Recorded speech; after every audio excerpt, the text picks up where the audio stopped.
नमस्कार विद्यार्थी बंधुगण। आमे लोकरत्न कुंज बिहारी दास को आत्मजीवनी मो कहानी आलोचना करुले। लोकरत्न अभिज्ञता संपन्न व्यक्ति। आमे तांकर बाल्य जीवन, ओडिशार छात्र जीवन एवं कलिकतार छात्र जीवन आलोचना करुले। से किपरि कलिकता रे पहुँचिले, कलिकता विश्वविद्यालय प्रथम ओडिया एमए भाव से अति सफलतार सहित उत्तीर्ण होते। सेतेबेले ओडिया साहित्य रे एमए पास करवा विद्यार्थी भारतीय साहित्य, पाली, संस्कृत सबु विषय रे पाठ पढ़ुले एवं परीक्षा दौले। से एमए परीक्षा रे 3टी स्वर्ण पदक पाइथिले। 3टी स्वर्ण पदक पाइबा सहित सफलतार सहित से एमए प्रथम श्रेणी उत्तीर्ण होते एवं विभिन्न स्थान रे चाकरी करथिले। विभिन्न स्थान रे चाकरी करने सहित से प्रथमे अध्यापक भावे 1944 जुलाई मासरे खलिकोट कॉलेज रे जोग देइथिले। खलिकोट राजा 1 लाख टंका दान रे यार शुभारंभ होइतिला। तेणु ब्रह्मपुर रे कॉलेज थाई कि भी ता ना दिया जाइतिला खलिकोट कॉलेज। विद्यार्थी बंधुगण, मु आपण मानकु आउ थरे स्वागत जनाऊँगी मोर यूट्यूब चैनल को। एवं जो विद्यार्थी बंधुगण मो चैनल को सब्सक्राइब करना दयाकोरी सब्सक्राइब करने अनुरोध करुच्चे। आसंतु आज कुंज बिहारी दासंकर अन्यतम अभिज्ञता गुड़िक जानिबा एवं यह हेब आज तांको संपर्क रे आमर माने श्रद्धांजलि एवं कृतज्ञता सबकिछि। आसंतु तेणु 1944 जुलाई मासरे ओडिया अध्यापक भाव से खलिकोट कॉलेज ब्रह्मपुर रे जोग देइथिले। से पहुँचला बेलू से लिखुचंती, मु पहुँचला बेलू यही कॉलेज रे सद्य बीए श्रेणी खुली ता पूर्वर 50 वर्ष अधिक काल एथिरे आईएससी श्रेणी मात्र थिला। 1944 मसीह प्रथमे बीए ऑनर्स खोला।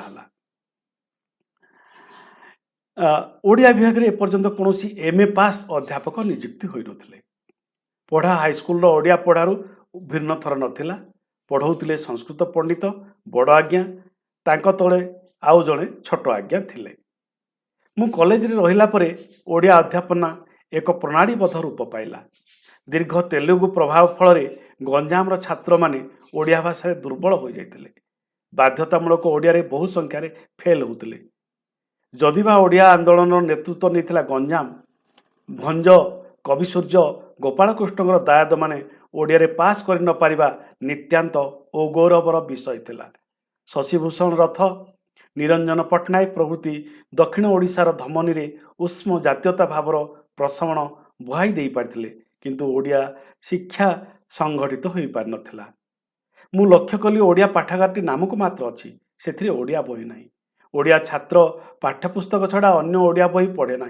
मु ए विषय खलिकोट कॉलेज उपसभापति ओडिया आंदोलन नेता श्री लिंगराज पाणिग्राही को जनइली। हाईस्कूल स्तर यह संगठित न कले कॉलेज रे शिक्षा संस्कार विशेष फलप्रद हो ना। श्री पाणिग्राही मते हाईस्कूल परिदर्शक भाव नियुक्त कले। मो हाईस्कूल कॉलेज को उपादेय पुस्तक मान मगाइली। से माने जेपरि से सब पाठ करिवे व्यवस्था कली। पिला माने खाता संशोधन करी से लिखन प्रणाली किपरि उन्नततर हो पारिबो चेष्टा कली। पदे ओडिया कहले पिला माने 3-4टा इंग्राजी शब्द मिसाउतले। अमिश्रित शुद्ध ओडिया कहवा लगी आलोचना सभा और वक्तृता प्रतियोगिता कराइले। देखंतु विद्यार्थी बंधुगण, जड़े अध्यापक भाव में केते दायित्व संपन्न थिले कुंज बिहारी। प्रथम ओडिया नाटक अभिनय खलिकोट कॉलेज रे ओडिया नाटक अभिनय एवं गोटे साधारण घटना हो पारे, किंतु से काल रे यह गोटे कृतित्व तेलुगु संस्कृति उपरे एक विजय लाभर स्वरूप थिला। नाट्यकार ब्रह्मानंद पंडा पदे पदे आम मान संगे सहयोग करथिले। तांकर नाटक ही अभिनीत होइतला। झियो पाठ करिया कॉलेज रू केही बाहरले नाही। ब्रह्मानंद बाबू आमको न जणाई आस्थान गोटे कन्या घेनी आसिले। अभिनय सफल होला, किंतु कांथ बाड़े आभ मानकर चरित्र संहार लगी प्रयास होला। श्री पाणिग्राही सेतेबेले दुर्दश। से एभली कांथ लेखा को ଫୁତ୍କାରେ ଉଡ଼ାଇଦେଲେ। ମୁଁ ଅଛି, ତୁମର କେହି କିଛି କରିପାରିବେ ନାହିଁ। ସଂସ୍କୃତରେ ଏମ୍ଏ ପଢ଼ିଲେ। ସେହି ବର୍ଷ ଗାଁରେ ମୋର ଆଶୀର୍ବାଦ ଘର ହୋଇଥିଲା। ସ୍ତ୍ରୀ ବହୁ ଜିନିଷପତ୍ର ଓ ଭାର ସମ୍ଭାର ଘେନି ପହିଲିପାଲି ଆସିଥିଲେ। ବେଦୀରେ ହୋମ ହୋଇଥିଲା ଓ ଗ୍ରାମବାସୀଙ୍କୁ ଗୋଟିଏ ନିମିତ୍ତ ଦେବାକୁ ପଡ଼ିଥିଲା। ବନ୍ଧୁବାନ୍ଧବମାନେ ନିମନ୍ତ୍ରିତ ହୋଇ ଆସିଥିଲେ, କିନ୍ତୁ ସୌଖିନ ଭାବରେ ଜୀବନ ଅତିବାହିତ କରିବାର ସୁଯୋଗ ମୋତେ ମିଳିନଥିଲା। ଓଡ଼ିଶାରେ ନୂଆ କଲେଜ ସବୁ ଖୋଲିନଥିଲା। ଓଡ଼ିଆ ଅଧ୍ୟାପକଟିଏ ଚାକିରି ପାଇବା ଦୁଷ୍କର ଥିଲା। ଓଡ଼ିଆରେ ନ ପାଇ ସଂସ୍କୃତରେ ଏମ୍ଏ ପାସ୍ ଲାଗି ଯତ୍ନ କଲି। ଫଳରେ ସେତେବେଳେ କାମଶାସ୍ତ୍ର, ଲାବଣ୍ୟବତୀ, କୋଟି ବ୍ରହ୍ମାଣ୍ଡ ସୁନ୍ଦରୀ ନ ପଢ଼ି ଋଗ୍ବେଦର ସୂକ୍ତ, ଯାସ୍କଙ୍କ ନିରୁକ୍ତ, ପତଞ୍ଜଳିଙ୍କ ମହାଭାଷ୍ୟ, ସିଦ୍ଧାନ୍ତ କୌମୁଦୀ, ସାହିତ୍ୟ ଦର୍ପଣ, ରସଗଙ୍ଗାଧର, ଧ୍ୱନ୍ୟାଲୋକ, ଉଚିତ ବିଚାର ପ୍ରଭୃତି ମୋତେ ପଢ଼ିବାକୁ ହୋଇଥିଲା। ଭାଗ୍ୟର ବିଡ଼ମ୍ବନା ଏ, ପ୍ରୀତିରେ ନୁହେଁ, ବୃତ୍ତିଦାୟରେ ଏହା ପଢ଼ା ବଡ଼ ଅସ୍ୱାଦ ବୋଧ ହେଉଥିଲା। ଏବେ କେଡ଼େ ସହଜରେ ଲୋକେ ଓଡ଼ିଆ ଅଧ୍ୟାପକ ହୋଇଯାଉଛନ୍ତି, କିନ୍ତୁ ମୋତେ ସେଥିଲାଗି 5 ବର୍ଷ ଅପେକ୍ଷା କରିବାକୁ ପଡ଼ିଥିଲା। ରୀତିମତ ସଂଗ୍ରାମ କରିବାକୁ ପଡ଼ିଥିଲା। ତଥାପି ସିଧାସଳଖ ଓଡ଼ିଆ ଅଧ୍ୟାପକ ହୋଇପାରିଲି ନାହିଁ। ସଂସ୍କୃତ ବାଟେ ମୋତେ ଓଡ଼ିଆ ବିଭାଗରେ ପଶିବାକୁ ହେଲା। 1944ରେ ବ୍ରହ୍ମପୁରରେ ଉତ୍କଳ ସମ୍ମିଳନୀ ହୋଇଥିଲା। ମେଦିନୀପୁରର ଓଡ଼ିଆ ନେତା ଭାଗବତ ପ୍ରସାଦ ଦାସ ଏଥିରେ ସଭାପତି ହୋଇଥିଲେ। ତାଙ୍କୁ ହାତୀରେ ବସାଇ ବ୍ରହ୍ମପୁର ସହରରେ ପଟୁଆର କରାହୋଇଥିଲା। ମୁଁ ତାଙ୍କୁ ପୃଷ୍ଠପୋଷରେ ହାତୀରେ ବସି ଛତା ଧରିଥିଲି। ସେତେବେଳେ ଡୁଡୁମା ନୂତନ ଆବିଷ୍କୃତ ହୋଇଥାଏ। ଆନ୍ଧ୍ରକୁ ଯିବ କି ଓଡ଼ିଶାରେ ରହିବ, ଏ ପ୍ରଶ୍ନ ସେତେବେଳେ ଗୁରୁତର। ଓଡ଼ିଶାର ଦାବି ପଛରେ ଓଡ଼ିଆ ଜାତିର ଦୃଢ଼ ସମର୍ଥନ ରହିଛି, ଏହା କର୍ତ୍ତାଙ୍କୁ ଜଣାଇବା ଲାଗି ସମ୍ମିଳନୀ ଆହ୍ୱାନ କରାଯାଇଥାଏ। ଡୁଡୁମାକୁ ଡେଇଁ ଆତ୍ମୋତ୍ସର୍ଗ କରିବା ପ୍ରଶ୍ନ କେହି କେହି ନିଆଁଗିଳା ନେତା ଉଠାଉଥାନ୍ତି। ମୁଁ ବିଚାରୁଥାଏ, ଆତ୍ମବଳି ଦେବାର ସାହସ ଥିଲେ ଏ ପ୍ରଦେଶ ବହୁ ଉନ୍ନତ ସ୍ତରକୁ ଉଠି ଯାଆନ୍ତାଣି। ପୋକମାଛି ପରି ବନ୍ୟାରେ, ବାତ୍ୟାରେ, ହଇଜାରେ, ଦୁର୍ଭିକ୍ଷରେ ଲୋକେ ମରିବେ, କିନ୍ତୁ ସତ୍ କାର୍ଯ୍ୟରେ ଶହୀଦ ହେବେ ନାହିଁ। ମାସକୁ ତାପରେ ସେ କହୁଛନ୍ତି, ମାସକୁ ମାତ୍ର 100 ଟଙ୍କା ଦରମା ପାଇ ସେଥିରୁ 25 ଟଙ୍କା ଘର ଭଡ଼ା ଦେଇ ବଡ଼ କଷ୍ଟରେ ସଂସାର ଚଳାଉଥିଲି। ଅନ୍ତରେ ଦାନର ଲିପ୍ସା ମୋର ଆଦୌ ନଥିଲା। ନୂଆ ହୋଇ ଜୀବନରେ ସୁନା ଟିକିଏ ପାଇଥିଲି, ସେଥିରୁ ଅଧିକାଂଶ ଚୋରି ହୋଇଥିଲା। ମୋ ନିକଟରେ ସୁନା ବୋତାମ, ସୁନା ମୁଦି ଓ ଚଷମା ଫ୍ରେମ୍ଟିଏ ଥିଲା। ସେତକ ଦେଇ ଦରିଦ୍ରତର ହେବାର ଇଚ୍ଛା ନଥିଲା। ସେସବୁ ଯଥାସ୍ଥାନରେ ପହଞ୍ଚି କାର୍ଯ୍ୟରେ ଲାଗିବ ଏ ବିଶ୍ୱାସ ମଧ୍ୟ ନଥିଲା। ନେତାମାନଙ୍କର, ଏ ଦାନ କଥା କହୁଛନ୍ତି, ନେତାମାନଙ୍କର ନୈତିକ ଅଧୋଗତି ନିମ୍ନ ସ୍ତରରେ ପହଞ୍ଚିଥିଲା। ରାଜନୀତି ହୋଇଥିଲା ଏକ ଲାଭଜନକ ବ୍ୟବସାୟ। ସ୍ୱାଧୀନତା ଯେଉଁମାନଙ୍କୁ ଉଚ୍ଚ ଆସନରେ ବସାଇଲା, ସେମାନଙ୍କ ମଧ୍ୟରୁ ଅଧିକାଂଶ ଆସନର ମର୍ଯ୍ୟାଦା ରକ୍ଷା କରିପାରିଲେ ନାହିଁ। ସ୍ୱାଧୀନତା ପୂର୍ବରୁ ଏହି ଅଧୋଗତି ସ୍ପଷ୍ଟ ନହେଲେ ସଂଶୟର ସୂଚନା ମୋର ମିଳିଥିଲା। ବ୍ରହ୍ମପୁରରେ ଥିଲାବେଳେ ମୁଁ ଜୟପୁରରେ ଉତ୍କଳ ସମ୍ମିଳନୀରେ ଯୋଗ ଦେଇଥିଲି। ସେତେବେଳେ ସମାଜ ସମ୍ପାଦକ ରାଧାନାଥଙ୍କ ସଙ୍ଗେ ଯାଇ ମାଛକୁଣ୍ଡ ନଦୀ ଡୁଡୁମା ଦେଖିବାର ସୌଭାଗ୍ୟ ମୋତେ ମିଳିଥିଲା। ଓଡ଼ିଶାର ଗଭର୍ଣ୍ଣର ଦେଖିବେ ବୋଲି ଡୁଡୁମା ପ୍ରପାତ ନିକଟରେ ଗୋଟିଏ ଉଚ୍ଚ କାଷ୍ଠମଞ୍ଚ ନିର୍ମାଣ କରାଯାଇଥିଲା। ତା ଉପରେ ବସି ଆମେ ଡୁଡୁମାର ଦୃଶ୍ୟ ଉପଭୋଗ କରୁଥିଲି। ମୁଁ ଡୁଡୁମା କାବ୍ୟ ଏହି ପ୍ରକାର ଆରମ୍ଭ କରିଥିଲି। ମଞ୍ଚା ପରେ ବସିଅଛି ଚୌଦିଗ ନୀରବ ନିଶ୍ଚଳ। ଉତ୍କଳ ସମ୍ମିଳନୀ ପକ୍ଷରୁ ମୋର ଡୁଡୁମା କାବ୍ୟ 1946ରେ ପ୍ରକାଶ ପାଇଥିଲା। ମନେ ରଖନ୍ତୁ ବିଦ୍ୟାର୍ଥୀ ବନ୍ଧୁଗଣ, ଉତ୍କଳ ସମ୍ମିଳନୀ ପକ୍ଷରୁ କୁଞ୍ଜବିହାରୀଙ୍କର ଡୁଡୁମା କାବ୍ୟ 1946ରେ ପ୍ରକାଶ ପାଇଥିଲା। ଶ୍ରୀ ରଥ ଏହି କାବ୍ୟର ମୁଖବନ୍ଧ ଲେଖିଥିଲେ, କିନ୍ତୁ ଦୀର୍ଘ ମୁଖବନ୍ଧରେ ସେ ଡୁଡୁମାର ଇତିହାସ, କିମ୍ବଦନ୍ତୀ, ପ୍ରକୃତି ବର୍ଣ୍ଣନା କରିଥିଲେ ଓ ଆଦିବାସୀ ରମଣୀମାନଙ୍କ ବିଷୟରେ ଗୋଟିଏ କବିତା ଲେଖିଥିଲେ। ମୋ ସମ୍ପର୍କରେ ସେଥିରେ ଏକମାତ୍ର ଥିଲା। ସେ ଭୀମକାନ୍ତ ଦୃଶ୍ୟ ଯେ ନ ଦେଖିଛି, ସେ କଳ୍ପନା ମଧ୍ୟ କରିପାରିବନି। ମାତ୍ର କବି କୁଞ୍ଜବିହାରୀ ବୋଧହୁଏ କିଞ୍ଚିତ ପରିମାଣରେ କୁଞ୍ଜବିହାରୀଙ୍କ ଶକ୍ତି ସମ୍ପନ୍ନ ହୋଇଥିବାରୁ ସେ ସୌନ୍ଦର୍ଯ୍ୟ ବର୍ଣ୍ଣନାରେ ତାଙ୍କ କବି ତୁଳିକା ଚଳାଇବାକୁ ସାହସ କରିଛନ୍ତି। ଏ ଥିଲା ଡୁଡୁମା। ଛତ୍ରପୁର ରହଣି କାଳରେ ମୋର ଦ୍ୱିତୀୟ ପୁସ୍ତକ ପାଷାଣ ଚରଣେ ରକ୍ତ 1945 ବଡ଼ ଖେମିଡ଼ିର ରାଜା ଶ୍ରୀ ରାମଚନ୍ଦ୍ର ଅନଙ୍ଗ ଭୀମଦେବ କେଶରୀ ଗଜପତି ପ୍ରକାଶ କରିଥିଲେ। କୃତଜ୍ଞତାରେ ମୁଁ ଲେଖିଥିଲି, ରାଜା ସାହେବଙ୍କ ସାହିତ୍ୟାନୁରାଗ ଅସାଧାରଣ। ସେ ଗୁଣଜ୍ଞ, ଗ୍ରାହକ ଏବଂ ରସିକ। ବର୍ତ୍ତମାନ କାଗଜ ଦୁର୍ଭିକ୍ଷ, ଛାପା ଖର୍ଚ୍ଚ ଅତ୍ୟଧିକ, କିନ୍ତୁ ପ୍ରକୃତ ଗ୍ରାହକତା କୌଣସି ଅସୁବିଧା ମାନେ ନାହିଁ। ଏହିପରି ଭାବରେ ସେ ତାଙ୍କର ଦ୍ୱିତୀୟ ପୁସ୍ତକ କଥା କହୁଛନ୍ତି। ତାପରେ ରାଧାନାଥଙ୍କ ଜଗଜ୍ଜନନୀ ମନମୋହିନୀ ମଞ୍ଜୁ ସାହେବ ଆନ୍ଧ୍ରପ୍ରଦେଶରେ, ନାମ ମଣ୍ଡାସା। ଓଡ଼ିଆ ରାଜା ରାଜମଣିଙ୍କର ନଅରେ ରାତିଟିଏ କଟାଇ ଉତ୍କଳ ସମ୍ମିଳନୀର ସଭ୍ୟବୃନ୍ଦ ଆମେ ଚାଲିଲୁ ମହେନ୍ଦ୍ର ଅଭିମୁଖେ। ପ୍ରାୟ ବିଶ୍ରାମବିହୀନ ସାରାଦିନର ଯାତ୍ରା। ମହେନ୍ଦ୍ର ପର୍ବତର ଶିରୋଭାଗରେ ପହଞ୍ଚିଲା ବେଳକୁ ଗୋଧୂଳିର ରକ୍ତଚନ୍ଦନ ଲାଗିଛି ଶୃଙ୍ଗେ ଶୃଙ୍ଗେ। ପୂର୍ବଘାଟ ପର୍ବତର ଉଚ୍ଚ ଅନୁଚ୍ଚ ଅଗଣିତ ଶୃଙ୍ଗ, ଅଦୂରରେ ସମୁଦ୍ର, ମହେନ୍ଦ୍ର ତନୟା ନଦୀ, ଅରଣ୍ୟାଣୀ ଉପରେ ସ୍ୱର୍ଣ୍ଣାଭ ଗୋଧୂଳି ପ୍ରଭାବ, ବନ୍ୟ କାକଳିରେ ଦିଗଦିଗନ୍ତ ମୁଖରିତ। ସେହି ଅଖଣ୍ଡ ସୁବର୍ଣ୍ଣ ବ୍ରହ୍ମାଣ୍ଡ ମଳିନତର ହେଲା ପରେ ମାଡ଼ି ଆସିଲା ଅନ୍ଧକାର ସଙ୍ଗେ ସତ୍ୟର ଏକ ପ୍ରଭାବ, ବୃକ୍ଷଲତାକୁ ମର୍ମରିତ କରି। ରାଧାନାଥଙ୍କ ପକ୍ଷରେ ଏହା ଥିଲା ୟାରୋ ଅନଭିଜିଟେଡ୍।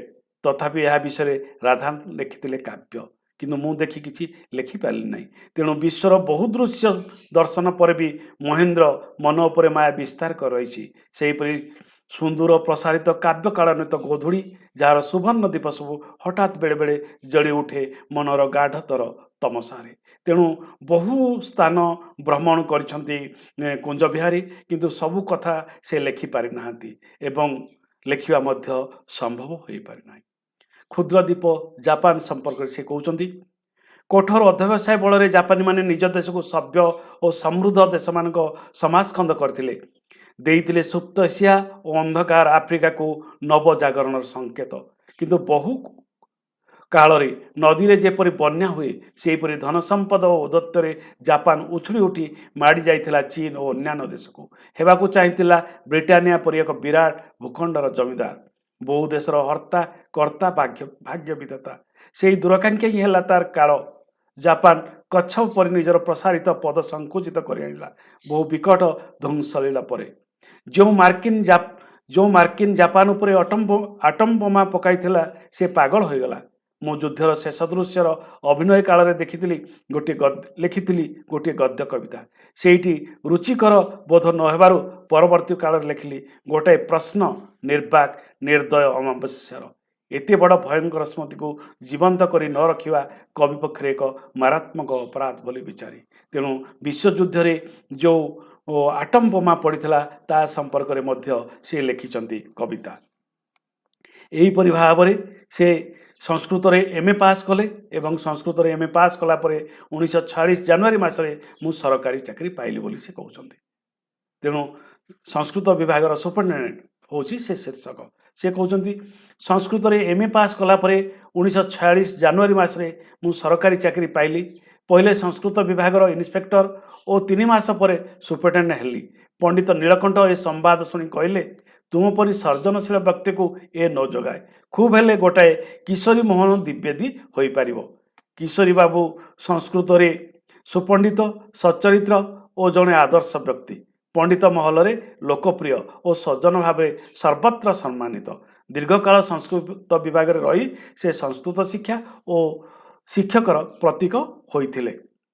ସଂସ୍କୃତ ଅନୁଷ୍ଠାନ 3 ଭାଗରେ ବିଭକ୍ତ ଥିଲା, କଲେଜ, ମଧ୍ୟମା ପର୍ଯ୍ୟନ୍ତ ଥିବା ଟୋଲ ଓ ସଂସ୍କୃତ ପାଠଶାଳା। ଟୋଲ ଓ ପାଠଶାଳାର ଗୃହ ଗ୍ରାମ୍ୟ ପ୍ରାଥମିକ ସ୍କୁଲ ଗୃହଠାରୁ ଉନ୍ନତତର ନଥିଲା। ଛାତ୍ର ସଂଖ୍ୟା ସ୍ୱଳ୍ପ, ପ୍ରୀତି ବା ଶ୍ରଦ୍ଧାରେ କେହି ସଂସ୍କୃତ ପଢ଼ିବାକୁ ଆସୁନଥିଲେ। ଯେଉଁମାନଙ୍କର ଇଂରାଜୀ ସ୍କୁଲରେ ପଢ଼ିବା ଭଳି ଆର୍ଥିକ ଅବସ୍ଥା ନଥିଲା, ସେମାନେ ସଂସ୍କୃତ ପଢ଼ୁଥିଲେ। ପୁରୀ ସଂସ୍କୃତ କଲେଜର ଅଧ୍ୟକ୍ଷ ପଦ ଜଣେ ବ୍ରାହ୍ମଣର ଅବଶ୍ୟ ପ୍ରାପ୍ୟ ଥିଲା। କାବ୍ୟ, ନ୍ୟାୟ, ଜ୍ୟୋତିଷ, ଦର୍ଶନ ପ୍ରଭୃତି ଯାବତୀୟ ବିଭାଗରେ ଅଧ୍ୟାପକମାନେ ବ୍ରାହ୍ମଣ ଥିଲେ। ବ୍ରାହ୍ମଣ ପଣ୍ଡିତ ଅବ୍ରାହ୍ମଣ ଅଧ୍ୟକ୍ଷଙ୍କୁ ନମସ୍କାର କରିବା ଅଭିଧେୟ ବିବେଚିତ ହେଉଥିଲା। ପୁରୀ କଲେଜ ଛଡ଼ା ସେତେବେଳେ ବାରିପଦା ସଂସ୍କୃତ କଲେଜଟି ଉଚ୍ଚସ୍ତରର ଥିଲା। ବଲାଙ୍ଗୀର ସଂସ୍କୃତ କଲେଜ ମୋ ସମୟରେ ମଞ୍ଜୁର ହୋଇଥିଲା। ପ୍ରଖ୍ୟାତ ପଣ୍ଡିତ ମଧୁସୂଦନ ମହାପାତ୍ର ଅଧ୍ୟକ୍ଷ ପଦରୁ ବିଦା ହେବା ପରେ ପାରଳାଖେମୁଣ୍ଡି ସଂସ୍କୃତ କଲେଜର ଅବସ୍ଥା ଶୋଚନୀୟ ହୋଇପଡ଼ିଥିଲା। ଉତ୍ସାହୀ ପଣ୍ଡିତ ବେଣୀମାଧବ ପାଢ଼ୀ ଅଧ୍ୟକ୍ଷ ଭାବେ ନିଯୁକ୍ତ ହେଲା ପରେ ଅନୁଷ୍ଠାନଟି ମୃତ୍ୟୁ ବକ୍ଷରୁ ରକ୍ଷା ପାଇଲା। ଏହାପରେ ସେ ବିଭିନ୍ନ ପ୍ରସଙ୍ଗ କଥା କହୁଛନ୍ତି। ସୁପରିଟେଣ୍ଡେଣ୍ଟ ଥିବା ମଧ୍ୟରେ ଏହି ଜିଲ୍ଲାର ଜଣେ ପଣ୍ଡିତଙ୍କ ଚାକିରିଟି ଯାଇଥିଲା। ନାମକୁ ମାତ୍ର ଟୋଲଟିଏ ଥିଲା। ପଣ୍ଡିତ ମହାଶୟ ପୁରୋହିତ ବ୍ୟବସାୟରେ ମାତିଥିଲେ। ଦିନେ ଟୋଲଟି ପରିଦର୍ଶନ କରି ଅନ୍ୟତ୍ର ଚାଲିଗଲି। ପଣ୍ଡିତ ମହାଶୟଙ୍କୁ କହିଗଲି, କାଲି ସକାଳ 8ଟା ମଧ୍ୟରେ ଆସିବି। ସୁପରିଟେଣ୍ଡେଣ୍ଟ ଭାବରେ ସେ ସଂସ୍କୃତ ଶିକ୍ଷାର ପରିଦର୍ଶନ କରୁଥିଲେ ଏବଂ ସେହି ସମ୍ପର୍କରେ ସେ ଯେଉଁ କାର୍ଯ୍ୟ କରିଥିଲେ ସେ ସମ୍ପର୍କରେ ବିଶଦ ବର୍ଣ୍ଣନା କରୁଛନ୍ତି। ସକାଳେ ଆସି ଦେଖିଲି ଟୋଲଟି ଚାବି ବନ୍ଦ। ପ୍ରାୟ 10ଟା ବେଳେ ପଣ୍ଡିତ ପହଞ୍ଚି ନ ଆସିବାର ବାଜେ କାରଣ ସବୁ ଦର୍ଶାଇଲେ। କିଛି ନ ଶୁଣି ମୁଁ ତାଙ୍କୁ ବରଖାସ୍ତ କରିଥିଲି। ଟୋଲରେ ଛାତ୍ର ନଥିଲେ। ପରିଦର୍ଶନ ଦିନ ପଣ୍ଡିତ ଛାତ୍ର ଯୋଗାଡ଼ କରି ଆଣୁଥିଲେ। आउ जड़े मामलातकार पंडित सरकारी ग्रांट को आत्मसात करुले। से टोल रे पढ़ाऊ नथिले। परिदर्शन दिन अन्य एक टोलर भड़ाटाए छात्र को घेनी आसी पहुँचुले। स्थानीय लोके तांकर ए कारसादी धरा पकाई देथिले। मु ग्रांटटी काटिदेली। पंडित माने अन्य मानक परि सठ और मिथ्याभाषी हो पारती ए धारणा मोर जन्मिला। पंडित सम्मिलनी ए जुग संगठनर जुग। एकाठी होई दाबी उपस्थापित न कले पंडित माने जे तिमिरे से तिमिरे पड़िथिबे। सहजे तो मृतभाषा बोली संस्कृत निंदित ताकू जे पढ़ेबा पढ़ाए मुर्मुस्वर स्वर परि तार स्वर क्षीण दृष्टि तार पश्चातवर्ती सृष्टि शून्य पंडित अवास्तव करुणार जीव से मानक संघबद्ध करने लगी निखिल उत्कल पंडित सम्मिलनी संस्था गठन करागला।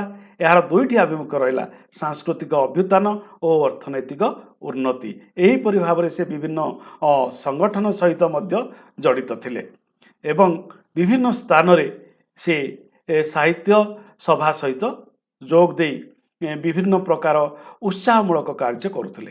ता भितर तरुण साहित्य मंदिर गोटे। मोर जत्सामान साहित्यिक दान को पुरीर तरुण समाज से अभिनंदन जनाई मते श्रद्धा और सम्मान चक्रे देखुले। केतेक तरुण से मो ऑफिस को रीतिमत आसुले।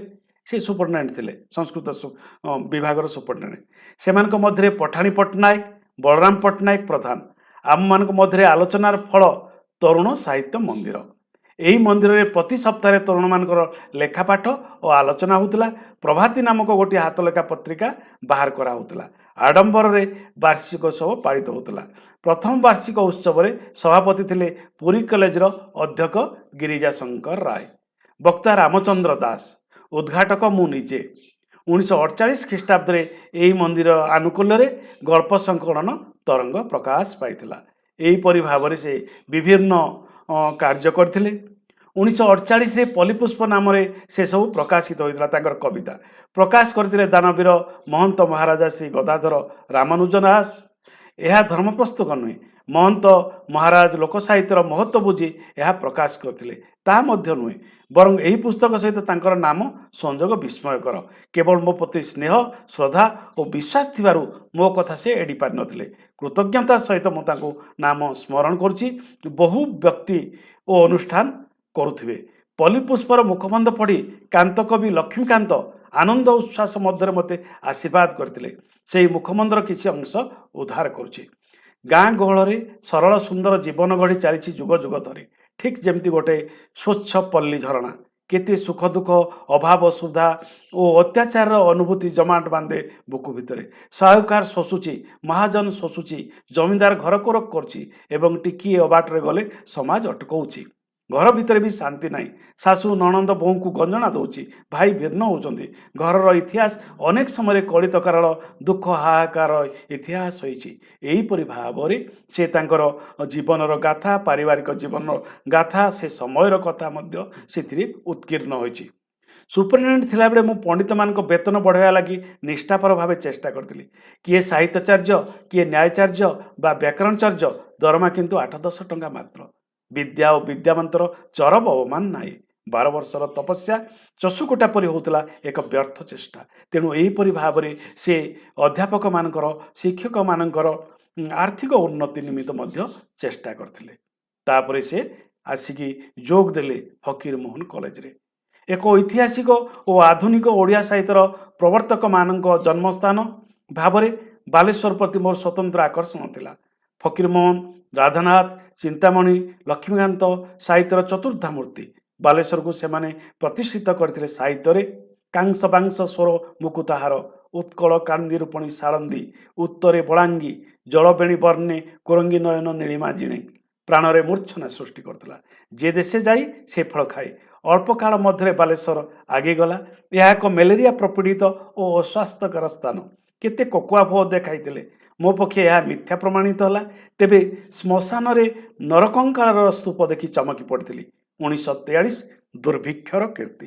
तेणु 1943 मसीह जो दुर्भिक्ष होता ता कथा मध्य से कहते।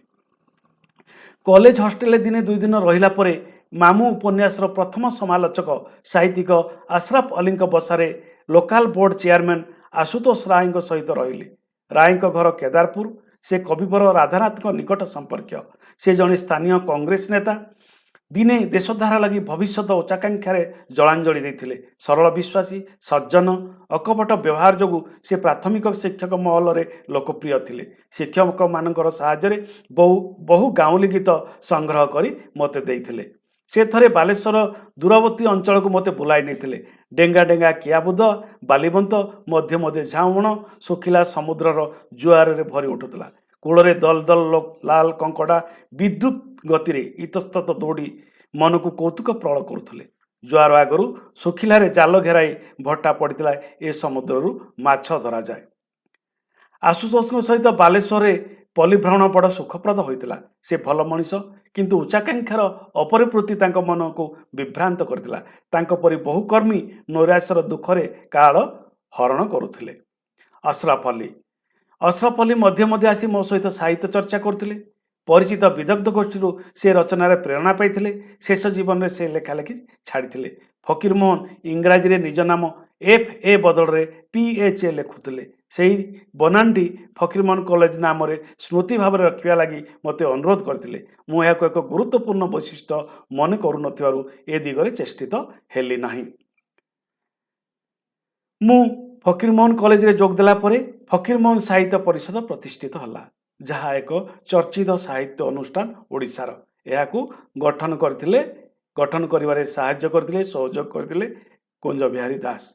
से कहउचंती मु फकीरमोहन कॉलेज रे जोग देला परे फकीरमोहन साहित्य परिषद प्रतिष्ठित हला कॉलेज हल है तार आस्थान भूमि निराश भग्नोद्यम आरंभकारी पुणी पोखत विडंबित साहित्यकर यह प्रेरणार उत्स कविबंधु राधामोहन गडनायक होते यार उद्घाटक मुझे स्थायी सभापति अच्युतानंद दास संपादक 1958 परिषद तरफ फकीरमोहन जन्मोत्सव पालित होता शांति कानून रे फकीरमोहन मूर्ति माल्यार्पण कराइला यही सीमेंट मूर्ति स्व जीवन काल रे फकीरमोहन निर्माण कराइले से जानी नथिले दिने अपात्र रे पड़े यह अवहेलित हो बोली शांति कानूनधारी उद्यानटी तांको परिषद रे गोटे सर्पसंकुल गुलमारण्य परिणत होगला हुए तो सेठी शांति थिला किंतु से शांति मृत अतीतर निर्जनतार ता भीतर गाईआल घास काटी आसुले पिला मानकु छतु जोड़वा जाऊे कई कानन पोखरी मानकर कई फूल तोलुले कि बनिशी माछ मारुले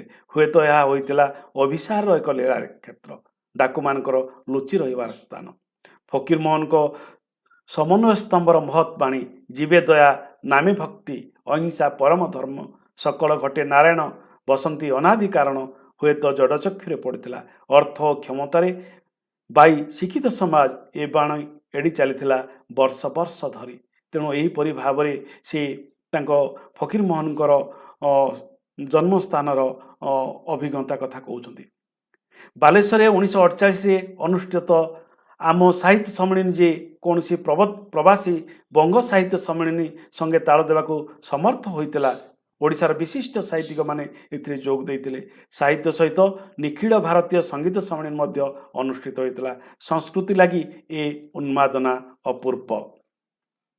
लंका यात्रा मोर लंका यात्रा बालेश्वर रहणी कालर एक मुख्य घटना श्रीलंका लंका कहले श्रीलंका कथा कहउछंती मोर लंका यात्रा बालेश्वर रहणी कालर एक मुख्य घटना ओडिशार कौनसी अभियात्री छात्र दल भारत बाहर को जीवाकू ता आगु चेष्टा करनथिले ए प्रयास ऐतिहासिक ए संग्राम वीरयोग्य ए अनुभूति रोमांचकर और काव्यिक बालेश्वर बाहरी दक्षिण भारतर गोदावरी कृष्णा नदी अतिक्रम करी बाटरे विशाखापाटना सिंहाचल मांद्राज मदुरा रामेश्वर मंडापम प्रभृति देखी जहाजरे धनुषकोटी समुद्र अतिक्रम करी सिंहलर तलाईमानार बेड़ारे राति पहुँचली तापर कोलंबोरे दिने दुई दिन रही आदाम्स पीक बा आदिम श्रृंग देखी जाइली से दिन जागर अमावास्या घोर अंधकार मध्य राति सारा पहाड़ उठा किपरि भीतिप्रद और प्रातः काल श्रृंगर श्रृंग क्रम विस्तृत आडंबरपूर्ण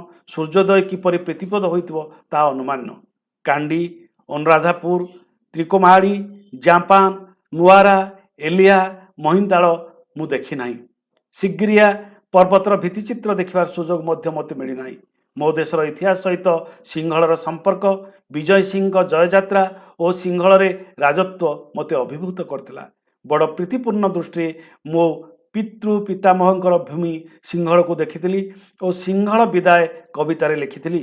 ଶତ୍ରୁ ଏ ତୋର ବକ୍ଷ ଉଜାଡ଼ି ଲୋଡ଼ିଲେ ମୁକୁତା ଭେମ, ଆଣିଛି ମୁଁ ତତେ ଦେବା ଲାଗି ମୋର ଅନ୍ତର ଭରା ପ୍ରେମ, ଦୃଶ୍ୟ ତୋହର ବାଇ ଆସିଛି ମୁଁ ତୋର ହୃଦୟ ମହୃଦ ଜୁଆର ଢାଳିବା ପାଇଁ। ରାଇବଣିଆ ଦୁର୍ଗ। ଲଛମା ପଢ଼ି ଇତିହାସ ପ୍ରସିଦ୍ଧ ରାଇବଣିଆ ଦୁର୍ଗ ଦେଖିବାର ଲିପ୍ସା ମନରେ ଜାଗ୍ରତ ହୋଇଥିଲା। ବାଲେଶ୍ୱରରୁ ସାଇକେଲରେ 10 ମାଇଲ ଦୂରବର୍ତ୍ତୀ ହାତୀଗଡ଼ରେ ପହଞ୍ଚି ମାଇନର ସ୍କୁଲରେ କେତେକ ଶିକ୍ଷକଙ୍କୁ ସାଙ୍ଗରେ ଘେନି ମୁଁ ରାଇବଣିଆ ଦୁର୍ଗ ଦେଖି ଯାଇଥିଲି। ସରି, ବାଲେଶ୍ୱର ନୁହେଁ, ଜଳେଶ୍ୱର। ଜଳେଶ୍ୱରରୁ ସାଇକେଲରେ 10 ମାଇଲ ଦୂରବର୍ତ୍ତୀ ହାତୀଗଡ଼ରେ ପହଞ୍ଚି ମାଇନର ସ୍କୁଲରେ କେତେକ ଶିକ୍ଷକଙ୍କୁ ସାଙ୍ଗରେ ଘେନି ମୁଁ ରାଇବଣିଆ ଦୁର୍ଗ ଦେଖି ଯାଇଥିଲି।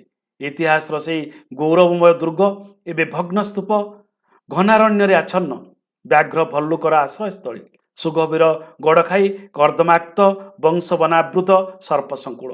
ଏ ଦୁର୍ଗ ଦେଖିଲା ପରେ ଅତୀତ ଗୌରବ ଉଦ୍ବୋଧନ କବିତାଟିଏ ଲେଖିଥିଲି। ଆସି ନାହିଁ ବର୍ଗୀ ଜୟଦୃପ୍ତ ବୀର ସେନାପତି ରୂପେ, କୃପାଣ ରକ୍ତାକ୍ତ କରି ଜନ୍ମଭୂମି ପ୍ରେମ ଅନୁରାଗେ, ସ୍ପର୍ଦ୍ଧା ତୁଙ୍ଗ ଶିର ତୋଳି ସିଂହନାଦେ ବୈରୀ ବିଦ୍ରୂପେ, ଦଣ୍ଡଧାରୀ ପଣ୍ଡିତ ମୁଁ ଦିଗ୍ବିଜୟୀ ଯୁଦ୍ଧ ନାହିଁ ମାଗେ, ଆସି ନାହିଁ ସଭାକବି ରୂପ ଘେନି କାବ୍ୟ ମନୋହର, ଆସିଛି ମୁଁ କୀର୍ତ୍ତିପୁତ ଅତୀତର ସ୍ଫୂର୍ତ୍ତିହୀନ ଦୀନ ବଂଶଧର। ନିଜକୁ ସେ ଦୀନ ବଂଶଧର ବୋଲି କହୁଛନ୍ତି। ସୁବର୍ଣ୍ଣରେଖା ମହାଣ ସମ୍ପର୍କରେ କହୁଛନ୍ତି, ନଈମୁଣ୍ଡ ନଈ ମୁହାଣ ଦେଖିବା ଲାଗି ମୋର ଚିର ଆଗ୍ରହ। କେଉଁ ସ୍ତରରୁ କେଉଁ ସ୍ତରରେ ନଦୀ ଆସି ପହଞ୍ଚିଛି। ମହାପୁରୁଷଙ୍କର ଜୀବନ ଏକ ରିଲିଫ୍ ମାନଚିତ୍ର ପରି ଲାଗେ ନଦୀ ଶଯ୍ୟାର ଏହି ସାମଗ୍ରିକ ଦୃଶ୍ୟ। ବାଲେଶ୍ୱର ରହଣି କାଳରେ ସୁବର୍ଣ୍ଣରେଖା ମୁହାଣ ଦେଖି ଯାଇଥିଲି। ବାଲିଆପାଳ ହାଇସ୍କୁଲରେ ରାତିଟି କଟାଇ ସକାଳୁ ଯାତ୍ରା କଲି। ସଙ୍ଗରେ ଦଳେ ଛାତ୍ର। ନଈ ମଝିରେ ନାଁ ଚାଲିଥିଲା ଏଠି ସେଠି ବହୁ ନୌକା। କେଉଟମାନେ ମାଛ ଧରୁଥାନ୍ତି। ପିଲାମାନେ କହିଲେ, ସାର୍ ମାଛ ଖାଇବା କେମିତି? ସାର୍ ଆପଣ ଟୋପିଟା ଚଢ଼ାଇ ଧୀର ହୋଇ ବସିବେ, ଦେଖିବେ କେମିତି ମାଛ ଆସି ପହଞ୍ଚିଯିବ। ପିଲାମାନେ ଦୂରରୁ ଜଣେ ମାଛ ଧରାଳିକି ଡାକିଲେ। ହାକିମ ବିଚାରି ସେ ନୌକା ଘେନି ଆମ ପାଖକୁ ଆସିଲା। ସେମାନଙ୍କ ମଧ୍ୟରୁ ଜଣେ ତା କାନରେ ଚୁପ୍ ଚୁପ୍ କହିଲା, ମାଜିଷ୍ଟ୍ରେଟ ସାହେବ ଆସିଛନ୍ତି, ମାଛ ଦେ। ଏମିତି କେତେ କେତେ କଉଟଙ୍କୁ ଡକାଯାଇ ମାଛ ଆଦାୟ ହେଲା। ପ୍ରାୟ 1.5 ମହଣ ମାଛ। କ'ଣ କରିବା, ରୋଷେଇ ହେବ। ପିଲାମାନେ କହିଲେ। ଘଣ୍ଟାଏ ନୌକା ବାହି ବାହି ଗୋଟିଏ ଗାଁରେ ପହଞ୍ଚିଲୁ। ଜଣେ ଜନୈକ ଲୋକ ଘରୁ ଚାଉଳ ଡାଲି ମଗାଗଲା। ମାଛରୁ 3 ଭାଗ ଗାଁରେ ବାଣ୍ଟି ଦିଆଗଲା। ଖିଆପା ସରୁ ସରୁ 4 ବାଜିଲା। ମେଘ ଉଠେଇ ଆସୁଥାଏ। ମୁହାଣକୁ ନୌକା ବାହିବା ବିପଦ। ମୁହାଣ ଆଡ଼କୁ ଗୋଟାଏ ଦୂରଦୃଷ୍ଟି ପକାଇ ଆମେ ଫେରିଲୁ। ନଈରେ ଭଟ୍ଟା ପଡ଼ିଲା। ନୌକା ଆଉ ଚାଲିଲା ନାହିଁ। ତାକୁ କାଦୁଅ ପଙ୍କରେ ଟାଣି ଟାଣି କୂଳେ କୂଳେ ଚାଲିଲୁ। ରାତି 12ଟା। ଟାଣିବାକୁ ଦେହରେ ଆଉ ବଳ ନାହିଁ। ଜହ୍ନ ବୁଡ଼ି ବୁଡ଼ି ଆସୁଥାଏ କିମ୍ବା ଚକି କାଟି ସତେ ଯେମିତି କିଏ ଆକାଶରେ ମାରିଛି। ରାତିଟି ସୁବର୍ଣ୍ଣରେଖାର ତୀରବର୍ତ୍ତୀ ଗୋଟିଏ ଧାନ ଖଳାରେ କୁଡ଼ିଆରେ କଟାଇଲୁ। ମୋ ପାଖରେ ଗୋଟିଏ ମାତ୍ର ନଡ଼ିଆ ଥିଲା। ତାକୁ ଭାଙ୍ଗି ବାଣ୍ଟି ସମସ୍ତେ ଖାଇଲୁ। ମାଠିଆରେ ଟୋପାଏ ପାଣି ଥିଲା। ତୋଟି ଏପରି ଶୁଖି ଯାଉଥିଲା ଯେ ପୋକ ମଛା କିଛି ନ ବିଚାରି ଶୋଇପଡ଼ିଲୁ। ସକାଳୁ ଚାଲି ଚାଲି ଯାଇ ଉତ୍ତର ବାଲେଶ୍ୱରିଆ ଜଣେ ଛାତ୍ର ଘରେ ଅତିଥି ହେଲୁ। ଜାଲରେ ଏକା ଖେପାକେ ଯେତେ ମାଛ ପଡ଼ିଲେ ଆମକୁ ଯଥେଷ୍ଟ ହୋଇଥିଲା। ଉତ୍ତର ବାଲେଶ୍ୱରରେ ଖାଲକମା ପୋଖରୀରେ ମାଛ ଭର୍ତ୍ତି। ଗୋରୁମହିଷାଣୀ ଓ ଧାମରା। କେତେଜଣ ଛାତ୍ରଙ୍କୁ ସଙ୍ଗରେ ଘେନି ହୀରାକୁଦ, ମୟୂରଭଞ୍ଜର ଗୋରୁମହିଷାଣୀ ଓ ଟାଟା ଦେଖି ଯାଇଥିଲି। ଗୋରୁମହିଷାଣୀର ପୂଜ୍ୟ ଅଧ୍ୟକ୍ଷ ଘନଶ୍ୟାମ ବାବୁଙ୍କ ନିକଟ ଖଣ୍ଡେ ପତ୍ର କବିତାରେ ଲେଖିଥିଲି। ଗୋରୁମହିଷାଣୀ ଦର୍ଶନ ହେଲା ପୂର୍ଣ୍ଣ, ଗୁରୁଦେବ ଆଜି ପତ୍ର ଲେଖୁଛି ତୂର୍ଣ୍ଣ। ସମ୍ବଲପୁରରେ ଶୀତକାଳ ବଡ଼ ଶସ୍ତା, କମ୍ବଳ ତଳେ ହୋଇଅଛୁ ଆମେ ଜ୍ୱାଳାପ୍ରସାଦର ବସ୍ତା। ଏହିପରି ଭାବରେ ସେ ଭ୍ରମଣ କରୁଥିଲେ, କବିତା ଲେଖୁଥିଲେ, ଛାତ୍ରଛାତ୍ରୀମାନଙ୍କ ସହିତ ମିଶୁଥିଲେ ଏବଂ ଗୋଟିଏ ଅଦ୍ଭୁତ ଜୀବନ ସେ ଅତିବାହିତ କରୁଥିଲେ। କବିତ୍ୱପୂର୍ଣ୍ଣ ଜୀବନ। ଲଙ୍ଗଳେଶ୍ୱର ଓ ଶିବାୟନ କାବ୍ୟ। ଏହି ସମୟରେ ଲଙ୍ଗଳେଶ୍ୱର କାବ୍ୟର ମୁଖବନ୍ଧ ମୁଁ ଲେଖିଥିଲି। କବି ରାଧାମାଧବ ଗିରି ଲଙ୍ଗଳେଶ୍ୱର କାବ୍ୟର ଏକ ପ୍ରଚଳିତ କିମ୍ବଦନ୍ତୀକୁ ରୂପ ଦେଇଛନ୍ତି। ଶିବଙ୍କର ହଳଧର ମୂର୍ତ୍ତି କଳ୍ପନା ବଙ୍ଗବାସୀଙ୍କର ଏକାନ୍ତ ନିଜସ୍ୱ ବୋଲି କେହି ବଙ୍ଗୀୟ ପଣ୍ଡିତ ଦର୍ପର ସହିତ ଉଲ୍ଲେଖ କରିବା ଶୁଣିଛି। କିନ୍ତୁ ଉତ୍କଳରେ ଏହା କିମ୍ବଦନ୍ତୀ ନୁହେଁ, ଜୀବନ୍ତ ଇତିହାସ ରୂପେ ବିଦ୍ୟମାନ। ବାଲିଆପାଳ ସମୀପବର୍ତ୍ତୀ ଲଙ୍ଗଳେଶ୍ୱର ଶିବଙ୍କ ହସ୍ତରେ ତ୍ରିଶୂଳ ଡମ୍ବରୁ ନାହିଁ, ଅଛି ଲଙ୍ଗଳ, ପାଞ୍ଚାଣ, ବାସୁଅ ଓ ପବନା ନାମକ 2 ବୃକ୍ଷର ଡାଳ ଲଙ୍ଗଳକୁ ଭିଡ଼ୁଥିଲେ। ଏହି କାବ୍ୟଟି ମୁକୁର ପତ୍ରିକାରେ ପ୍ରକାଶିତ ହୋଇଥିଲା। ରାଧାନାଥ ଓ ଚିନ୍ତାମଣିଙ୍କ ଆଦର୍ଶରେ କବି ଲାଙ୍ଗଳେଶ୍ୱର ଲେଖିଥିଲେ ହେଁ ଭାବ ପ୍ରକାଶରେ ନୂତନ ଦୃଷ୍ଟିକୋଣ ଅବଲମ୍ବନ କରିଛନ୍ତି। ତେଣୁ ବିଭିନ୍ନ ଭାବରେ ସେ ନିଜ ଜୀବନକୁ ବ୍ୟସ୍ତ ରଖିଥିଲେ, ସାହିତ୍ୟ ସାଧନା କରୁଥିଲେ ଏବଂ ଜଣେ ସକ୍ରିୟ ନାଗରିକ ଭାବରେ ଜୀବନଯାପନ କରୁଥିଲେ। ସ୍ୱାଧୀନତା ଲାଭ ସମ୍ପର୍କରେ ସେ କହୁଛନ୍ତି, ଭାରତବର୍ଷ ଯେତେବେଳେ ସ୍ୱାଧୀନତା ଲାଭ କଲା ତାଙ୍କର ପ୍ରତିକ୍ରିୟା କ'ଣ ଶୁଣନ୍ତୁ। ସ୍ୱାଧୀନତା ଲାଭ 1947 ଅଗଷ୍ଟ 15 ତାରିଖରେ ରାତି ଅଧରେ ବଡ଼ଲାଟ ଭବନରେ ମଧ୍ୟଗୃହରେ ବଡ଼ଲାଟ ମାଉଣ୍ଟବେଟନ ପଣ୍ଡିତ ଜବାହରଲାଲ ନେହେରୁଙ୍କ ହାତକୁ କ୍ଷମତା ହସ୍ତାନ୍ତରିତ କଲେ। ୟୁନିୟନ ଜ୍ୟାକ୍ ଅବନତ ହେଲା, ଅସ୍ତ ହେଲା। ଭାରତର ତ୍ରିରଙ୍ଗ ସ୍ୱାଧୀନ ପତାକା ଫର ଫର ହୋଇ ଉଡ଼ିବାକୁ ଲାଗିଲା। କାଲି ଦାସ ଥିଲୁ, ଆଜି ମୁକ୍ତ ସ୍ୱାଧୀନ। ସେ ଆନନ୍ଦ ଉନ୍ମାଦନା ଜୀବନରେ ଭୁଲି ହେବ ନାହିଁ। ଯେଉଁମାନେ ସ୍ୱାଧୀନ ଭାରତରେ ଜନ୍ମ ହୋଇଛନ୍ତି ସେମାନେ ଦାସତ୍ୱ ଓ ମୁକ୍ତିର ସେହି ଗଭୀର ତାରତମ୍ୟ ବୁଝିପାରିବେ ନାହିଁ। ଇଂଲଣ୍ଡ ପରି ଗୋଟିଏ ଛୋଟ ଦେଶ ବିରାଟ ସଂସ୍କୃତି ସମ୍ପନ୍ନ ଭାରତବର୍ଷକୁ ଲୌହ ପାଦ ତଳେ ଚାପି ରଖିବା କି ଲଜ୍ଜାର ବିଷୟ ଥିଲା। ଅହରହ ଶୋଷଣ ଓ ପୀଡ଼ନ କରି ଦର୍ପିଷ୍ଟ ଶ୍ଵେତାଙ୍ଗମାନେ ସୁନାର ଭାରତକୁ ଚୂନା କରିଦେଇଥିଲେ।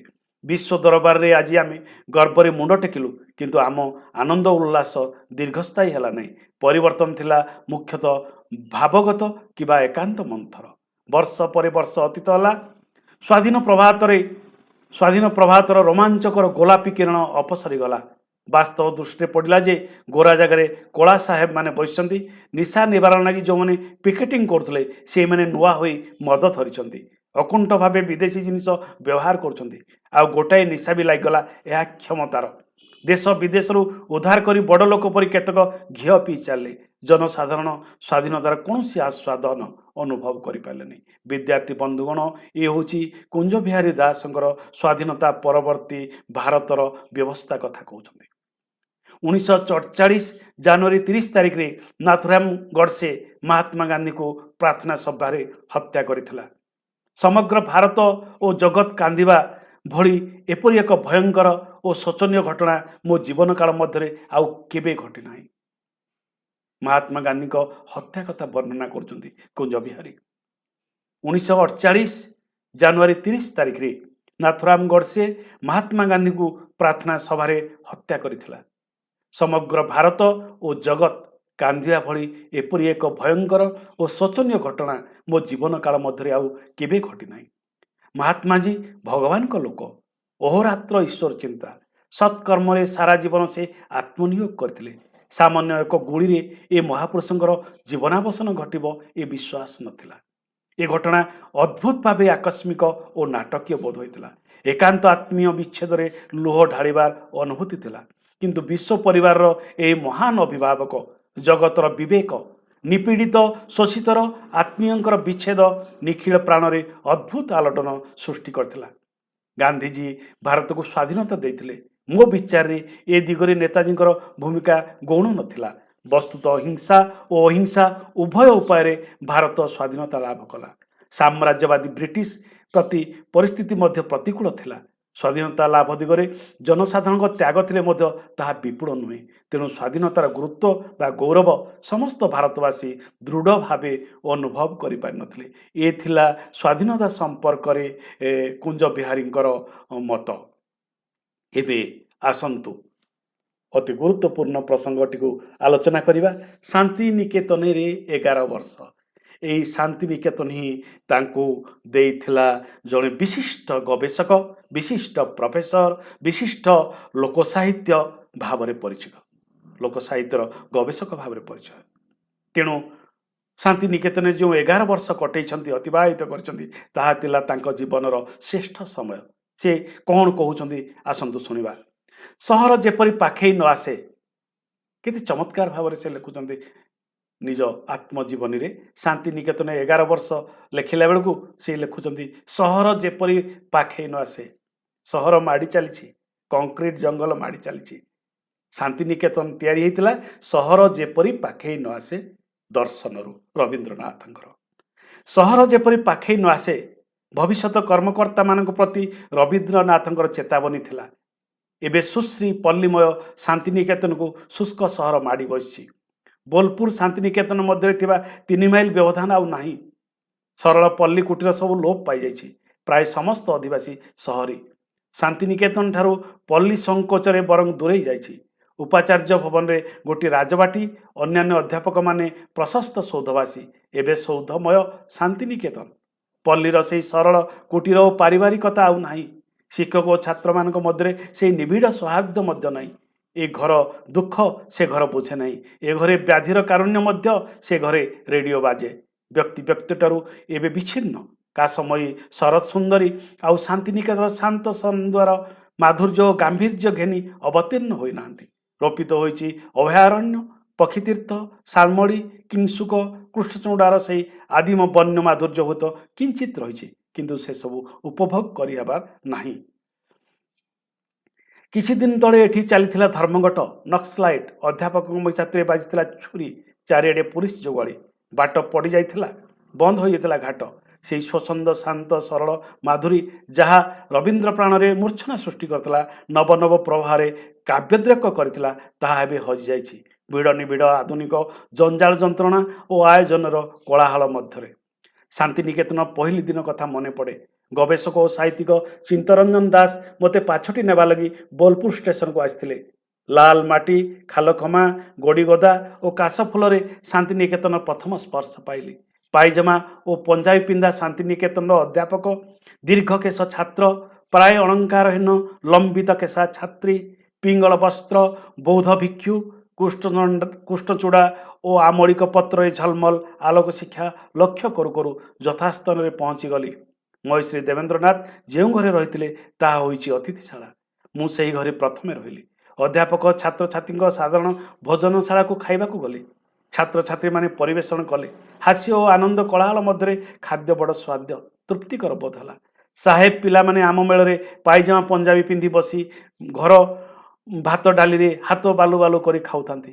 ଖିଆପିଆ ପରେ ଚିତ୍ତରଞ୍ଜନ ମୋତେ ଘେରାଏ ବୁଲାଇ ଆଣିଲେ। ଧାଡ଼ି ଧାଡ଼ି ହୋଇ ଶାଳ, ଶାଗୁଆନ, ଅଁଳା, ଦେବଦାରୁ, ୟୁକାଲିପଟାସ, ମହାଲିମ୍ବ, ସପ୍ତପର୍ଣ୍ଣି, ବକୁଳ, ପଳାଶ, କେଉଁଠି ଛାୟା ନିବିଡ଼ ଆମ୍ରକୁଞ୍ଜ, ମଝିରେ ମଝିରେ ମଧୁମାଳତୀ ଓ ମାଳତୀ ଲତାର ଦୋଳି। କେଉଁଠି ବୁଢ଼ା ବାବାଜୀର ଜଟା ପରି ଲମ୍ବି ଆସିଛି ବରହୋଳ। ପିଲାଏ ଏଥିରେ ଖେଳୁଛନ୍ତି ଦୋଳି ବା ଡାଳି ମାକୁଣ୍ଡି। ତୋଟାର ଛାଇଆଲୁରେ ଡେଉଁଛନ୍ତି ଢେଉ ପରି ଉଛୁଳା ହସ ଓ କଳକଳ ଗୀତ। ସବୁଜ ପ୍ରକୃତି ମଧ୍ୟରେ ମନ ଶୀତଳ ସତେଜ ହୋଇ ଉଠେ। ଶାନ୍ତିନିକେତନର ପ୍ରତ୍ୟେକ ପିଲା ଗୋଟିଏ ଗୋଟିଏ ଦିଲଖୁସ। କାକର ପଖଳା, କିରଣବେଳା, କଅଁଳ ଫୁଲ ପରି କେଡ଼େ ସୁନ୍ଦର। ସୂର୍ଯ୍ୟ ଉଦୟ ସତରେ ବା ସିଧା ସିଧା ଖସି ଆସୁଛି। ଦପ ଦପ ଜଳି ଉଠୁଛି ସେମାନଙ୍କ ସହଜରେ ତେଜରେ ଜୀବନକୁ ଫୁଲ ପରି ଫୁଟାଉଛନ୍ତି, ଆଲୋ ପରି ଜଳାଉଛନ୍ତି, ଝରଣା ପରି ଝରାଉଛନ୍ତି, ପକ୍ଷୀ ପରି ଉଡ଼ୁଛନ୍ତି, ସତେ ଯେପରି ସେମାନେ। କି ଚମତ୍କାର ବର୍ଣ୍ଣନା! ବିଦ୍ୟାର୍ଥୀ ବନ୍ଧୁଗଣ, ମୁଁ ଏଠାରେ କହିଦେବା ପାଇଁ ଚାହୁଁଛି, କହିବା ଅପ୍ରାସଙ୍ଗିକ, ତଥାପି ମୁଁ କହିଦେଉଛି, ଏ ପରିବେଶକୁ ମୁଁ ମଧ୍ୟ ଅନୁଭବ କରିଛି ଏବଂ ମୁଁ ମଧ୍ୟ ସେହି ଶାନ୍ତିନିକେତନର ଓଡ଼ିଆ ବିଭାଗର ଛାତ୍ର।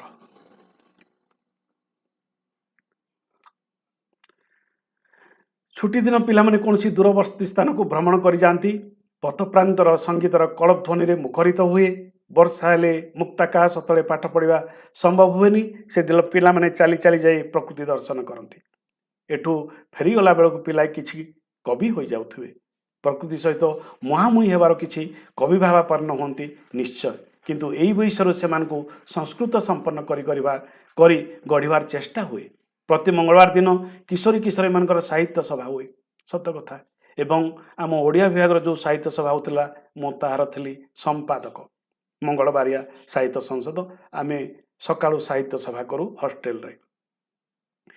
ଏହିପରି ଭାବରେ ସେ ତାଙ୍କର ଶାନ୍ତିନିକେତନ ଜୀବନର କଥା କହିଛନ୍ତି ଏବଂ ବିଭିନ୍ନ ଅନୁଭବ କଥା କହୁଛନ୍ତି ଏବଂ ସେଇଟାରେ ସେ କିପରି ଗବେଷଣା ଆରମ୍ଭ କଲେ ସେ କଥା ମଧ୍ୟ ସେ କହିଛନ୍ତି ଏବଂ ବିଭିନ୍ନ ବର୍ଣ୍ଣନା କରୁଛନ୍ତି। କି ଥିଲା ଏ ରାଜ୍ୟ, କି ହୋଇଛି ଆଜ। କିଛି ଦିନ ମଧ୍ୟରେ ଶାନ୍ତିନିକେତନ ମୋ ମନ ଉପରେ ଯାଦୁ କରି ମାୟା ବିସ୍ତାର କରିଥିଲା। ଅନ୍ତେବାସୀ ଓ ଅଧ୍ୟାପକମାନଙ୍କ ସହିତ ମିଶିଗଲି। ଅଧ୍ୟକ୍ଷଙ୍କର ବିଶ୍ୱାସ ପାତ୍ର ହେଲି। ଶାନ୍ତିନିକେତନ ବାସକୁ ଏକ ତୀର୍ଥବାସ ମନେ କଲି। ଅବଶ୍ୟ ସେ ତୀର୍ଥ ସଂସ୍କୃତିକର, ସାହିତ୍ୟକର, କବିର। ଏହାକୁ ଆତ୍ମବିକାଶର ଏକ ଅନୁକୂଳ କ୍ଷେତ୍ର ବୋଲି ବିଚାରିଲି। ଆତ୍ମବିକାଶର ଅନୁକୂଳ କ୍ଷେତ୍ର ଭାବରେ ବିଚାର କରିଛନ୍ତି ଏବଂ ସେଇଠି ତାଙ୍କର ଗବେଷକ ଜୀବନ, ସାହିତ୍ୟିକ ଜୀବନ ସେ ଆଗକୁ ନେଇଛନ୍ତି। 1901 ଖ୍ରୀଷ୍ଟାବ୍ଦରେ ପିତାଙ୍କ ଅନୁମତି କ୍ରମେ ରବୀନ୍ଦ୍ରନାଥ ଶାନ୍ତିନିକେତନ ଆଶ୍ରମରେ ଗୋଟିଏ ସ୍କୁଲ ପ୍ରତିଷ୍ଠା କଲେ 1901ରେ। ତାଙ୍କ 20 ବର୍ଷ ପରେ ବିଶ୍ୱଭାରତୀ ପ୍ରତିଷ୍ଠା ହେଲା। 1951ରୁ ଏହା ଏକ କେନ୍ଦ୍ରୀୟ ବିଶ୍ୱବିଦ୍ୟାଳୟ ରୂପେ ପ୍ରତିଷ୍ଠିତ ହେଲା। ଏ ହେଉଛି ତାଙ୍କର ଇତିହାସ କହିଛନ୍ତି। ଶାନ୍ତିନିକେତନ ସମୟରେ ସେ କହୁଛନ୍ତି, ମୋ ରହଣୀର 11 ବର୍ଷ ମଧ୍ୟରେ ମୋତେ ସୁପକାର ଦାୟିତ୍ୱଟି ଦିଆଯାଉଥିଲା। ମୋ ପୂର୍ବବର୍ତ୍ତୀମାନଙ୍କ ସ୍ଥାନ ମୁଁ ପୂରଣ କରିଥିଲି ମାତ୍ର। ପ୍ରକୃତ ପକ୍ଷେ ରାନ୍ଧୁଥିଲେ ଶ୍ରୀ ସଦନର ସୁପରିଟେଣ୍ଡେଣ୍ଟ ଓ ଅନ୍ୟାନ୍ୟ ଶିକ୍ଷକ ଓ ଅଧ୍ୟାପିକାମାନେ। ହଣ୍ଡା ଉଠାଟି କାର୍ଯ୍ୟରେ ମୁଁ ଆଣ୍ଟି ଦେଉଥିଲି କିମ୍ବା ଚାଖୁଣିଆ ହୋଇ ସ୍ୱାଦୁତା ବାରୁଥିଲି। ସେଦିନ ସାତ୍ତ୍ୱିକ ଆହାର ପ୍ରସ୍ତୁତ ହେଉଥିଲା। ରବୀନ୍ଦ୍ରନାଥଙ୍କର ଆଉ ଗୋଟିଏ କୀର୍ତ୍ତି ଚା ଚକ୍ର। ଚକ୍ରର କଲ୍ୟାଣରୁ ଅଧିକାଂଶ ଅଧ୍ୟାପକ ଦିନାନ୍ତିକାରେ ଏକାଠି ହେଉଥିଲେ। ଚକ୍ରର ପରିଚାଳନା ବ୍ୟବସ୍ଥା ତାଙ୍କ ଉପରେ ନ୍ୟସ୍ତ ରହୁଥିଲା। ରବୀନ୍ଦ୍ର ଯୁଗର ଛାତ୍ରମାନେ ଚୀନା, ଜାପାନ ବା ବର୍ମୀ ବେଶ ପିନ୍ଧି ଗୁରୁଜନମାନଙ୍କୁ ଚା ପରିବେଷଣ କରୁଥିଲେ। ମୁଁ ଚକ୍ରରେ ଯୋଗ ଦେଲା ବେଳକୁ ସେ ରୀତି ଆଉ ଚଳୁନଥିଲା। ଯେତେ ଦୂର ମନେ ପଡ଼େ ଏହି ଚକ୍ରରୁ ହସ ଖୁସି ଗପ ଶୁଣୁ ଶୁଣୁ ମୁଁ ଚା ଖିଆ ଶିଖିଲି। ବିଶ୍ୱବିଧାତା ମନୁଷ୍ୟକୁ ସହଜ ଜୀବନ ଦେଇନାହାନ୍ତି। ତରୁଲତା କେବଳ ତରୁଲତା, ପଶୁପକ୍ଷୀ କେବଳ ପଶୁପକ୍ଷୀ। କିନ୍ତୁ ପ୍ରାଣପଣେ ଚେଷ୍ଟା କରି ଦ୍ୱିପଦ ଜନ୍ତୁକୁ ମଣିଷ ହେବାକୁ ହୁଏ। ଶାନ୍ତିନିକେତନ ଏକ ମଣିଷ ଗଢ଼ା ଅନୁଷ୍ଠାନ। ଛାତ୍ରମାନଙ୍କର ଆଭ୍ୟନ୍ତରୀଣ ଜୀବନ ଗଠନ ଲାଗି ରବୀନ୍ଦ୍ରଙ୍କ ମନରେ କି ଆଦର୍ଶ ଥିଲା ସେ ତାଙ୍କ ଏକ ବକ୍ତୃତାରେ ସୂଚାଇଛନ୍ତି। ମାନବ ଗଣ ଜୋତା ପିନ୍ଧି କେହି କେବେ ବଡ଼ ହୁଏ ନାହିଁ। ବଶିଷ୍ଠାଦି ବ୍ରାହ୍ମଣମାନଙ୍କୁ ବିନା ଜୋତାରେ ଛିଡ଼ା କରି ଦେଲେ ବି ପୃଥିବୀର ରାଜଚକ୍ରବର୍ତ୍ତୀ ସେମାନଙ୍କ ପାଦ ତଳେ ମୁଣ୍ଡ ନୁଆଁଇବ। ଏ ହେଉଛି ତାଙ୍କର ଭାବନା, ତାଙ୍କର ଆଦର୍ଶ। ଏବଂ ସେହି ଆଦର୍ଶ ନେଇ ସେ ବଡ଼ ହୋଇଛନ୍ତି, ପାଠ ପଢ଼ିଛନ୍ତି, ସାହିତ୍ୟ ସେବା କରିଛନ୍ତି ଏବଂ ଲୋକ ସାହିତ୍ୟ ସଂଗ୍ରହ କରିଛନ୍ତି। ଲୋକରତ୍ନ ଭାବରେ କଲିକତାରୁ ସେ ସମ୍ମାନ ପାଇଛନ୍ତି। ବିଦ୍ୟାର୍ଥୀ ବନ୍ଧୁଗଣ, ସେହି ବିଶିଷ୍ଟ ବ୍ୟକ୍ତିଙ୍କୁ ଗଭୀର ଶ୍ରଦ୍ଧାଞ୍ଜଳି ଜଣାଇ ମୁଁ ଆଜି ଏଠାରେ ତାଙ୍କ ଆତ୍ମଜୀବନୀ ମୋ କାହାଣୀକୁ ଶେଷ କରୁଛି। ଧନ୍ୟବାଦ, ନମସ୍କାର।